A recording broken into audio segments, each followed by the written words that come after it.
So for a garhammer raise or a reverse crunch, same thing. You're gonna start with a flat bench. I'll show you how to make it harder in a second. Let's start with a flat bench for now. Lay back, put your feet up on the bench, and grab the bench overhead like this. From here, you're gonna think about bringing your pelvis up to your rib cage, pelvis up to your rib cage, not flipping your feet up over your head. You're thinking pelvis up to rib cage. And so it looks something like this.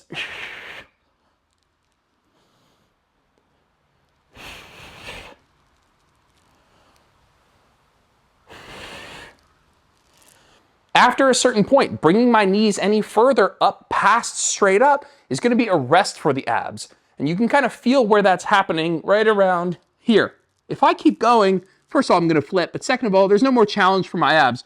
I'm just kind of hanging out like this. So stop right around here, and then slowly lower yourself down one vertebra at a time, letting your back go down a little bit at a time. And the minute you feel your tailbone hit the bench, something like we call like a tabletop position where your knees are up in a right angle like this, you go, come right back up. Slowly, one vertebra at a time. The minute your tailbone hits the bench, you're done.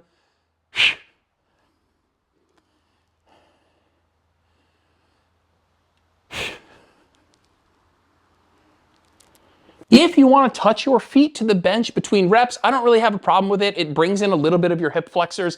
That's not the end of the world. We could probably all use a little hip flexor work. But if you want to stop here in a roughly tabletop position, I think that that works just fine. If you're finding the flat bench to be too easy, maybe you're already doing more than 10 really slow reps, I recommend you start to bring the incline of the bench up. As you do that, if your seat goes down, I do recommend you do that as well. I think it can help a little bit. So if you've mastered the flat bench, you can start to incrementally bring the bench up. You can start with maybe just a 15-degree incline like this. And the exercise is the same, lowering down one vertebra at a time. When your tailbone hits right about here, go back up.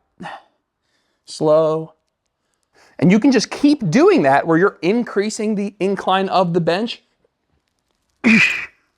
And it's going to get harder and harder with each incline, as you can see here. If you're at the point where you're doing something like a 30-degree incline garhammer and you're finding holding the bench overhead to be a little challenging, what you can do is scoot your bench over to a cable machine, set up the cable roughly in line with the angle of the bench, put 2 D handles on, and put the pin on the heaviest part of the weight stack. Put the pin all the way at the bottom because it's going to be holding your body weight.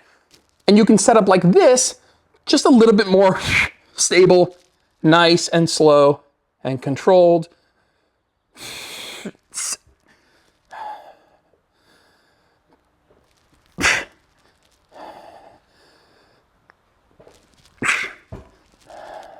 Another way to make it harder is to incorporate an ab mat. Now you don't have to wait until you're at this incline to use the ab mat. You can use it on a flat bench or a slight incline. I'm showing it here for those that are getting to a point where this feels a bit easy. And it's kind of all hands on deck when it comes to trying to make it harder. Adding an ab mat's gonna help you lengthen the abs a little bit more. So you put the ab mat right in your lower back like this.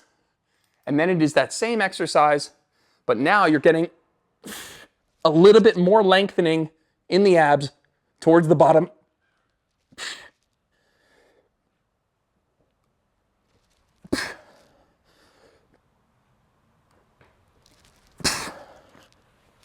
Boy, is that a lot harder.